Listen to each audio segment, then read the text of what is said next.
Assalamualaikum warahmatullahi wabarakatuh, sahabat Tani, dan selamat datang di podcast Tani ya. Kali ini kita kehadiran narasumber yang luar biasa yang bakalan sharing pada kita semua langsung dari Jerman loh ya sahabat Tani. Dan beliau adalah Bapak Leo Saputra. Beliau adalah seorang doktor lulusan S3 Kimia Terapan dan Bioteknologi Universitas Chiba di Jepang. Dan saat ini beliau bekerja sebagai peneliti BSF Universitas Heidelberg di Jerman. Maka pastikan Anda tonton sampai habis karena pasti akan sangat-sangat bermanfaat. Dan inilah podcast Taninya BEM.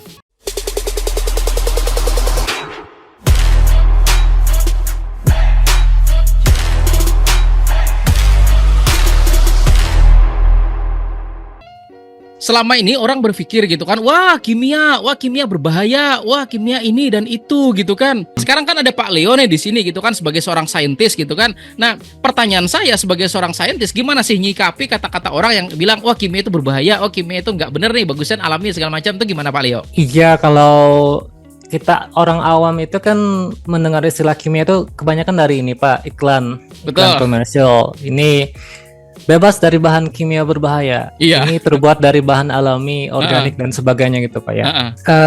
Padahal kalau kimia itu dia lebih luas Pak. Jadi tidak cuma bahan tertentu saja. Jadi banyak sekali yang dicakup itu. Memang ada bahan-bahan yang berbahaya memang.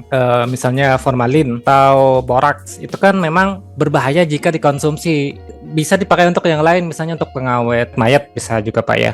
Itu kan yang bikin berbahaya itu karena salah penggunaannya Pak.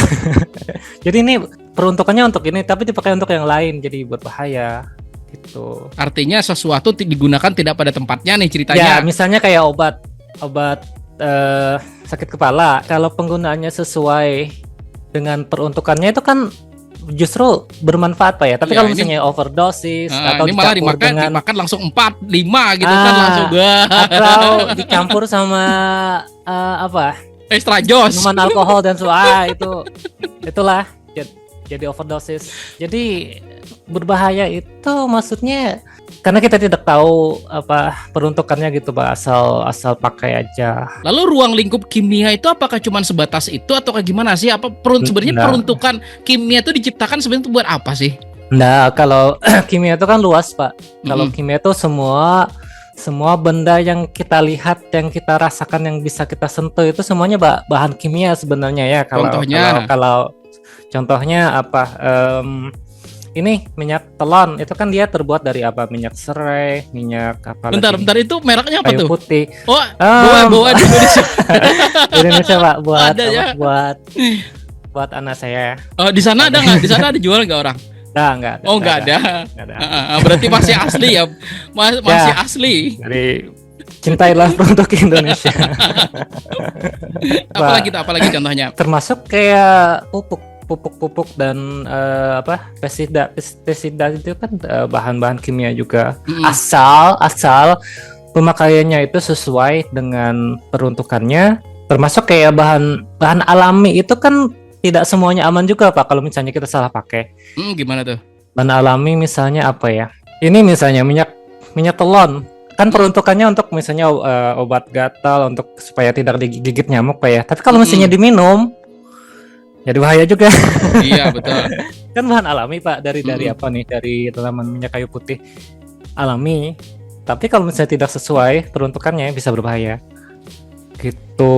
Jadi apa nama aja sebenarnya ya kimia itu juga asal kita penggunanya sesuai Pak. Artinya sesuatu itu selama dipergunakan sebagaimana mestinya aman berarti ya? Ya harusnya aman. Asal jangan disalahgunakan gitu kan? Ya. Lalu kimia itu sendiri kan ini kan hubungannya sama channel ini kan hubungannya sama pertanian nih gitu kan? Ya, betul, kalau Pak. Kimia dihubungkan sama pertanian tuh kayak gimana tuh? Istilahnya agrokimia Pak ya. Agro itu kan pertanian. Kalau kimia itu kimia, jadi penerapan ilmu kimia di pertanian gitu Pak. Termasuk misalnya yang sering kita pakai itu pupuk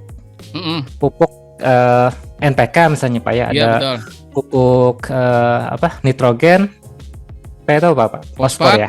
Fosfat sama kalium ya. Nah itu kan dari bahan kimia tuh sebenarnya. Nah atau pestisida.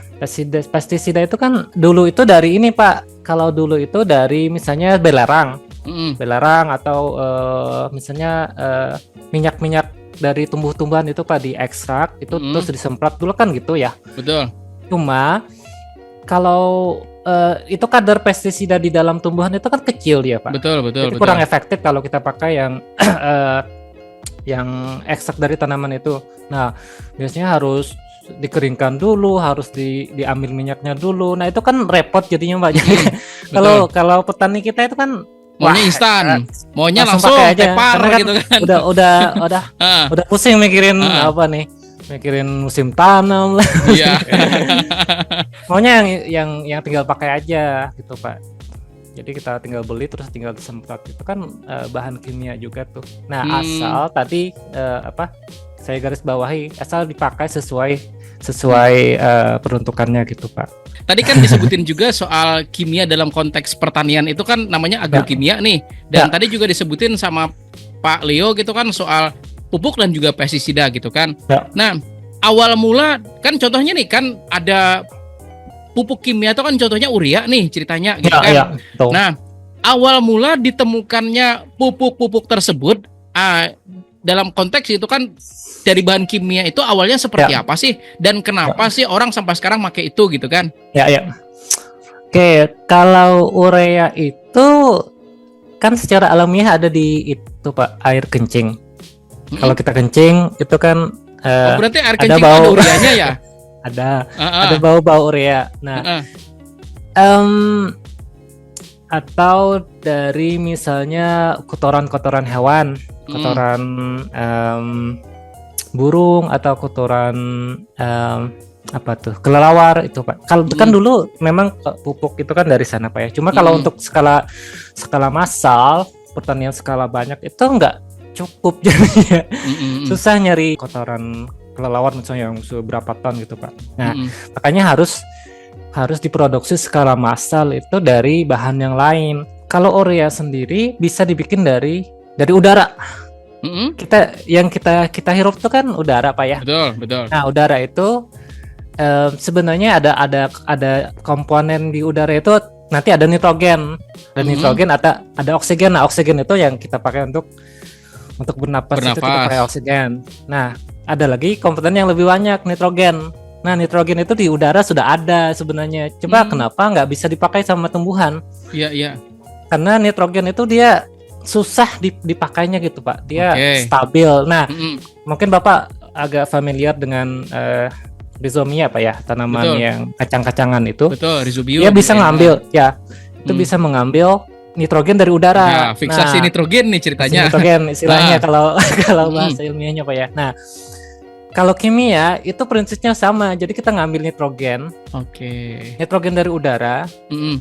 Dicampur dengan hidrogen dari gas alam yang kita ambil di tambang itu loh Pak, gas alam itu dicampur jadilah nanti amonia terus jadi urea gitu. Orang kimia itu bisa gitu. Nah, itu karena bahan bakunya banyak dari udara kan di mana-mana Pak. Betul.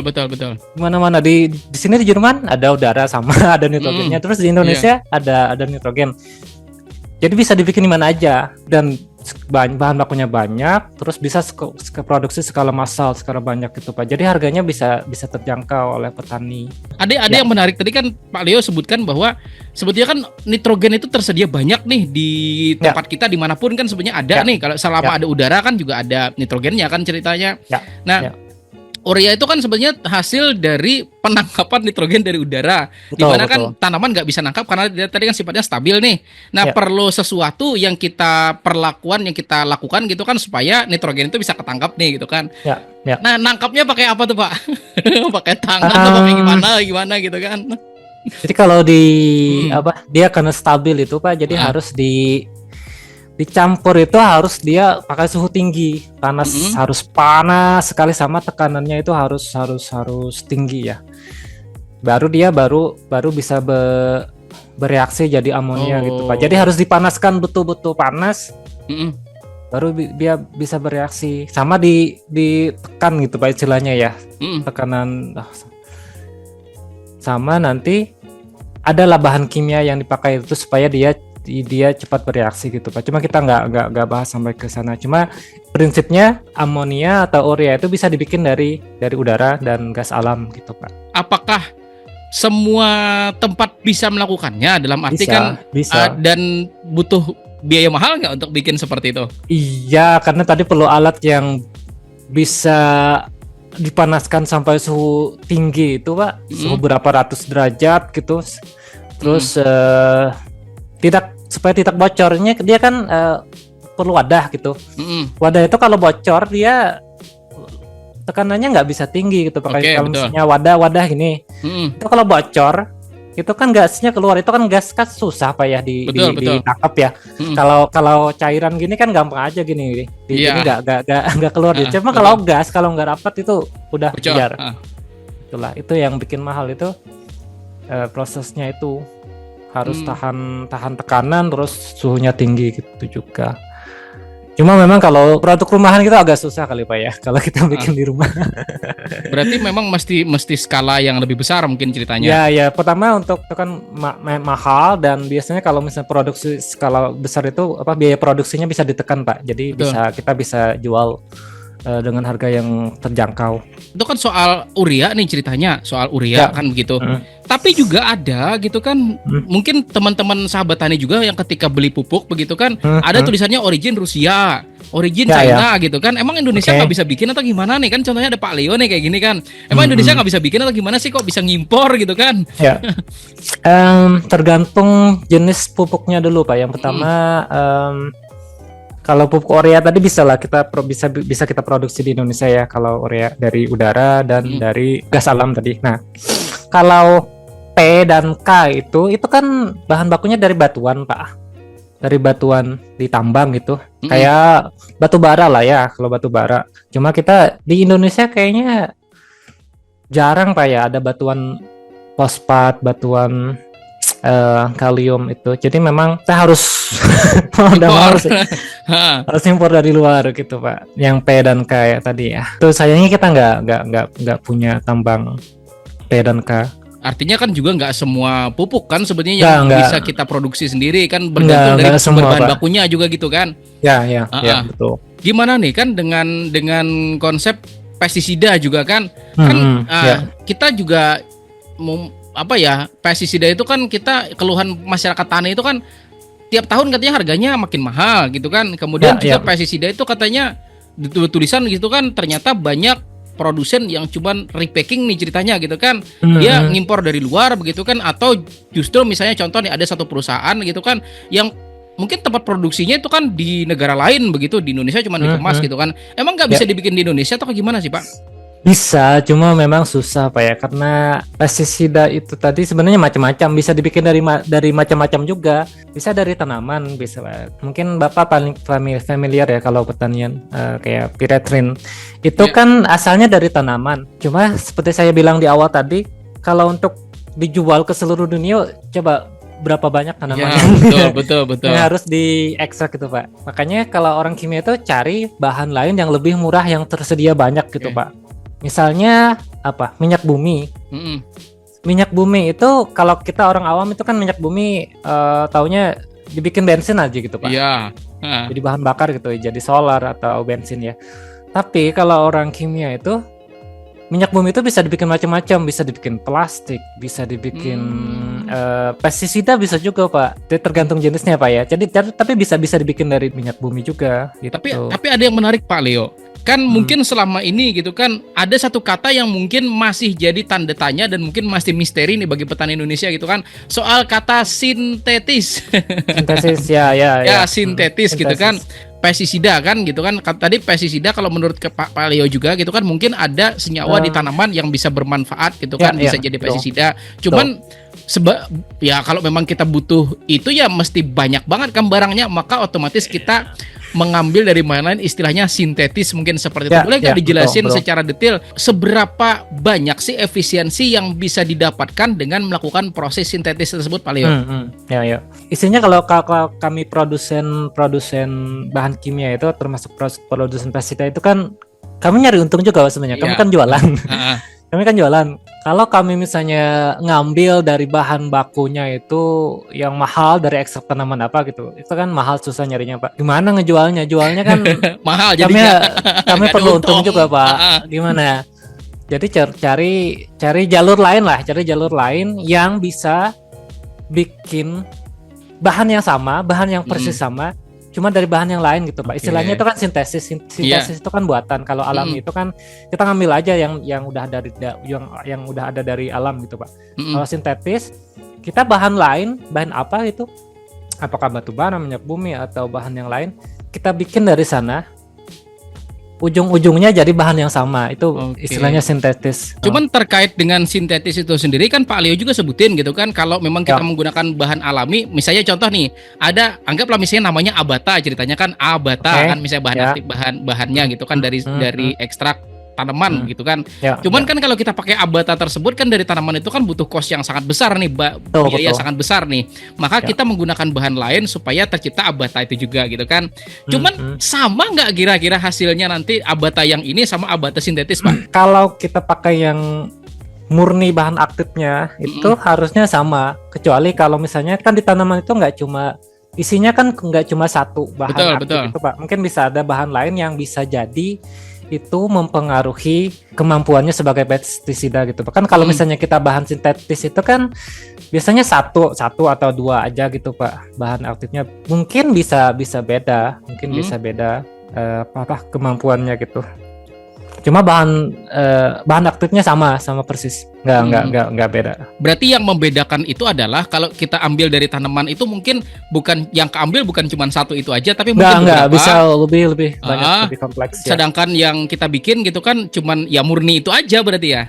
Ya. Dan tergantung juga apakah misalnya bahan lain di ekstrak tanaman itu membantu kemampuannya atau tidak gitu Pak.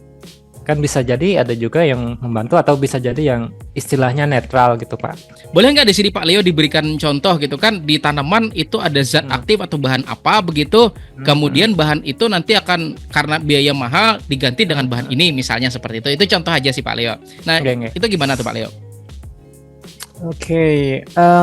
Misalnya kalau zaman dulu itu nikotin, pernah dengar nikotin nggak Pak ya? Iya. Kalau orang awam itu kan bahan aktif dari rokok Pak ya? Iya betul. Pada zaman dulu itu dipakai buat pestisida, nikotin dari tembakau Pak ya. Nah cuma kadang-kadang kemampuannya itu kurang aktif sehingga misalnya kita perlu modifikasi bagian apanya gitu Pak supaya dia lebih aktif gitu. Atau misalnya ada piretrin itu dari tanaman itu Pak ya, dari tanaman, ekstrak tanaman. Dulu itu dipakai buat pestisida juga zaman dulu. Nah cuma dia tidak stabil kalau misalnya kena panas cahaya matahari atau misalnya terbuka kontak dengan udara, dia rusak. Nah kita modifikasi, kita ubah bagian mananya. Nah itu jadilah pestisida sintetik yang dia misalnya lebih aman terhadap manusia atau dia lebih stabil, tidak mudah rusak gitu Pak. Jadi kita itu berusaha mencari supaya pestisida yang lebih aman, cuma lebih bagus, lebih aktif gitu Pak. Nah kadang-kadang itu nggak ada di alam. Kita harus bikin di lab gitu Pak. Dia nggak tersedia di alam. Mungkin yang saya tangkap berarti ya kayak gini, yang selama ini ada di alam begitu kan karena mungkin stabilitas atau karena dia memang tidak stabil terhadap lingkungan kah atau situasi tertentu kah misalnya, sehingga memaksa kita untuk memodifikasi tersebut supaya bahan tersebut bisa bertahan dan bisa dipergunakan untuk skala luas gitu Pak ya. Harusnya lebih aman Pak ya, karena pestisida zaman dulu itu kadang-kadang sangat beracun, sangat berbahaya buat kita gitu Pak. Kalau sehari 2 hari memang efeknya nggak terasa, cuma kalau misalnya sudah bertahun-tahun sudah numpuk di badan kita, nah itu baru kerasa efeknya gitu Pak. Tapi gini, saya ada yang menarik di kata-kata Pak Leo tadi kan disebutin pestisida zaman dulu gitu kan. Nah, ada yang menarik. Pestisida zaman dulu. Ya. Yang disebut zaman dulu tuh kapan gitu kan? Dan contohnya apa nih yang berbahaya? Pestisida zaman dulu itu kan kita nyoba-nyoba dulu Pak. Kan ini bahan ini, ada bahan ini, terus kita coba nih untuk hama ini. Berhasil. Terus kita cek misalnya apakah berbahaya terhadap tikus atau berbahaya burung dan sebagainya. Baru dipakai, misalnya dipakai bertahun-tahun, nanti baru kelihatan efek negatifnya gitu Pak. Termasuk pernah dengar istilah DDT Pak? Betul. Dulu kan dipakai untuk membasmi nyamuk ya. Membasminya. Nah dulu itu kita itu aktif, itu bagus sekali nih buat membasmi nyamuk. Cuma kita nggak tahu ada efek sampingnya nanti. Nah akhirnya kan pada tahun 90-an itu dilarang itu Pak, dilarang digunakan, nggak dipakai lagi DDT itu. Baru dikembangkan lagi lah kita cari produk-produk yang lain gitu yang lebih aman. Tapi gini Pak Leo, nih kan terkait ini kan masih ada nyambung nih. Barusan aja mungkin seminggu yang lalu mungkin baru viral begitu kan di Indonesia. Ini di luar dari konteks pertanian Pak ya. Jadi di Indonesia ada seseorang, dia itu petugas Pak, fumigasi. Nah petugas fumigasi, saya nggak tahu ya bahan aktifnya apa golongan karbomat apa organofosfat begitu. Nah dia semprotkan ke satu ruangan begitu, semprotkan ke satu ruangan, tiba-tiba dianya malah yang kena begitu kan. Padahal dia udah pakai APD lengkap Pak, dia udah pakai badan gitu kan, udah lengkap nih, pakai jaket dan segala macamnya. Dia juga udah pakai masker dan segala macamnya. Tapi kok bisa itu terjadi? Itu tuh sebenarnya salahnya menurut Pak Leo gimana sih? Apakah salahnya di pestisida itu sendiri kah, atau bahan aktif golongan tertentu itu ketika dirubah jadi bentuk fumigan atau bentuk asap begitu sehingga bisa berbahaya, atau gimana tuh menurut Pak Leo? Kalau detailnya saya kurang tahu juga Pak ya cuma hal yang harus digaris bawah itu pestisida apapun jenisnya itu kita harus anggap itu beracun Pak. Jadi kita harus kadang-kadang petani kita itu kan tidak pakai pengaman sama sekali, kadang-kadang tidak pakai masker, tidak pakai sarung tangan, atau bajunya misalnya nggak ketutup jadi bisa kontak ke kulit. Yang harus saya garis bawah itu pestisida itu racun. Jadi harus hati-hati. Nah, dan tadi bisa masuk ke tubuh itu kan bisa macam-macam juga Pak, bisa lewat kulit bisa, atau bisa lewat udara yang kita hirup bisa juga.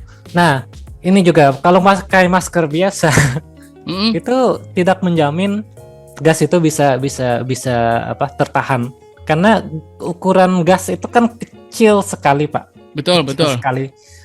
Nah, itu bisa masuk lewat pernapasan gitu. Jadi paling tidak meminimalisir lah, dan juga lewat pakai kacamata Pak ya namanya ya, kacamata pengaman itu Pak. Google. Sangat disarankan. Oke. Tapi gini, saya ini kan beritanya nih kebetulan masuk di grup Facebook saya nih Pak. Jadi kan dia gini, faktor modifikasi pajanan organofosfat dan karbomat menurunkan aktivitas enzim polinetrase BCHE gitu kan pada kelompok petani begitu. Nah, ini orangnya kelihatan nggak? Ini mohon maaf ya, HP saya bergaris ini, kelihatan nggak? Oh iya, kelihatan. Nah, jadi awalnya kayak gini dia. Nah, orangnya seperti ini, kemudian tiba-tiba jadi seperti ini gitu kan. Katanya sih keracunan pestisida yang dia semprotkan begitu. Saya sempat lihat videonya gitu kan, viral. Padahal udah pakai lengkap loh Pak. Udah pakai lengkap tuh dalam arti udah pakai APD lengkap, pakai masker yang pakai itu loh, penyaring N95 apa gimana gitu kan. Kemudian pakai lengkap sih sudah, tapi tetap keracunan. Ya itu sih masih misteri begitu kan, itu terjadi seperti apa? Itu yang sudah lengkap. Coba bayangkan apalagi petani yang gak pakai APD sama sekali, coba. Malah di tempat kita gitu kan nyemprot gitu kan, mulut moncong ke samping gitu kan, sambil ngerokok. Wah ya enggak. yang disemprot gitu kan pestisida golongan 1A, 1B gitu kan. Lalu dari situ Kira-kira saran Pak Leo seperti apa sih sebetulnya untuk para petani-petani Indonesia gitu kan, terutama kan udah ada kasus nih, itu kan udah bisa dibilang kan tadi APD-nya lengkap nih, kemudian APD-nya lengkap, kemudian dia udah ya semuanya udah lengkap begitu kan, tapi masih terpapar juga gitu kan. Saran Pak Leo sama petani Indonesia gimana? Dan juga ada pertanyaan juga gitu kan dari sahabat tani, bagaimana pendapat seorang saintis gitu kan juga dengan dua bahan aktif dalam satu produk begitu. Nah itu tuh gimana tuh Pak Leo? Jadi pertama kan soal sarannya dulu, kemudian yang kedua dua bahan aktif dalam satu produk gitu Pak. Pertama tadi pestisida itu harus digarisbawahi itu bahan berbahaya Pak ya. Jadi untuk petani Indonesia sangat dianjurkan pakai pengaman minimal tadi ya, masker, baju tangan panjang, baju ketutup lah ya. Dan kadang-kadang ya dia bisa masuk lewat mana aja, bisa masuk lewat kulit. Kadang-kadang kalau misalnya kita masker bisa masuk lewat kulit yang kebuka gitu. Berarti minimal pakai topi juga gitu ya? Iya, bagusnya. Itu tadi kasus yang bapak sebutkan tadi kan itu udah full pakai APD Pak ya. Betul. Itu aja udah kena. Bayangkan apalagi kalau misalnya nggak pakai sama sekali gitu Pak. Kalau orang kimia, kami usahakan juga untuk mengembangkan bahan kimia yang relatif aman lah ya, supaya tidak membahayakan para petani. Gitu. Untuk kemudian yang untuk bahan aktif tadi, satu bahan aktif, dua bahan aktif, kadang-kadang dua bisa jadi dia lebih efektif karena kadang-kadang ada apa istilahnya Pak ya? Mode of action. Dia kayak kalau saya pakai bahasa awamnya dia ada kerjasama efek yang saling menguntungkan gitu Pak. Bisa jadi lebih sinergisnya mungkin ya. Efek sinergisnya bisa jadi lebih aktif gitu Pak. Nah, kadang-kadang juga petani itu kan dia nggak mau ribet sekali semprot itu maunya semua hama hilang gitu Pak. Langsung tepar lagi. Nah kadang-kadang hama itu kan macam-macam Pak. Hama di petani itu kan macam-macam. Nah bahan aktif tertentu bisa jadi cuma dia selektif terhadap hama tertentu. Nah kalau mau lebih luas spektrumnya itu kita bisa pakai lebih dari satu bahan aktif dalam satu kemasan gitu Pak. Jadi bisa untuk hama A, bisa untuk hama B, jadi bisa dua-duanya gitu. Nah, cuma harus digarisbawahi. Betul. Saya tahu tujuannya apa ya. Harus digarisbawahi. Yang namanya bahan kimia itu dia bisa bereaksi. Jadi bahan aktif A dan bahan aktif B itu bisa aja dia bisa bereaksi, bisa jadi bisa menghasilkan bahan lain yang lebih berbahaya gitu Pak. Bahkan nilai toksik atau racunnya bisa lebih meningkat begitu ya. Bagi hamanya justru bagi kita sendiri juga sama gitu ya. Iya, termasuk misalnya dia bisa jadi lebih susah disiram gitu Pak. Dia nempel di sayuran, jadi ikut kemakan. Kemudian nih Pak Leo, kan saya juga belajar dari Pak Panut Joyo Sumarto begitu kan, ada namanya ready mix, ada namanya tank mix kan begitu. Ready mix itu kan dicampurkan sama perusahaan, sementara tank mix itu kan kita nyampur sendiri gitu kan. Mertua saya juga kadang-kadang pestisida jenis A campur jenis B di tangki dicampur. Iya betul. Nah itu yang namanya tank mix di petani itu kan ya sekarang yang lebih parahnya lagi gitu kan, merek A, B, C dan D, E gitu kan 5 masukin gitu kan. Itu sampai yang disemprotan itu sampai bebuih luar biasa gitu kan. Nah, itu katanya sih supaya cepat mati gitu kan. Nah, memang sih cepat mati gitu kan. Itu efeknya ke hama kan mati nih. Cuman gini, ada satu mekanisme yang terjadi yang mungkin kita takutkan, itu resistensi, Pak. Nah, resistensi hama begitu kan. Nah, mungkin Pak Leo bisa nggak di sini dijelasin gitu kan, yang namanya proses terjadinya resistensi itu seperti apa sih Pak? Oke, pertama apa tadi? Oplosan Pak ya? Iya betul, oplosan. Pokoknya kalau nggak dioplos nggak puas. Kayak sama kayak minuman itu kan dicampur-campur apalah ya. Kadang-kadang kita nggak tahu efek sampingnya gitu Pak, termasuk tadi ya overdosis dan sebagainya. Nah kalau di pestisida sama juga, kadang-kadang memang ada yang tadi kata Bapak bilang ada efek sinergi ya, bisa memang lebih efektif. Cuma itu kan kita nggak dipelajari secara betul-betul, Pak. Betul ada efek sinerginya bisa dijelaskan secara ilmiah atau cuma katanya. Iya, betul. Katanya dan tadi mungkin bisa efek juga, sugesti juga bisa mungkin ya. Bisa juga. Nah, termasuk tadi efek sampingnya kan kita kadang-kadang nggak tahu, Pak. Kadang-kadang bisa jadi ada efek sampingnya yang bahkan lebih berbahaya gitu. Efek sampingnya. Jadi harus hati-hati memang ya. Kemudian yang resistansi tadi. Oke, hama itu kan makhluk hidup juga sama kayak kita Pak. Kita makhluk hidup. Nah, dia berusaha bertahan hidup sama kayak kita manusia. Berusaha bertahan hidup nih. Nah, ketika ada bahaya, tadi pestisida tadi, racun tadi ya. Nah, sistem di tubuh hama tadi dia berusaha untuk melawan.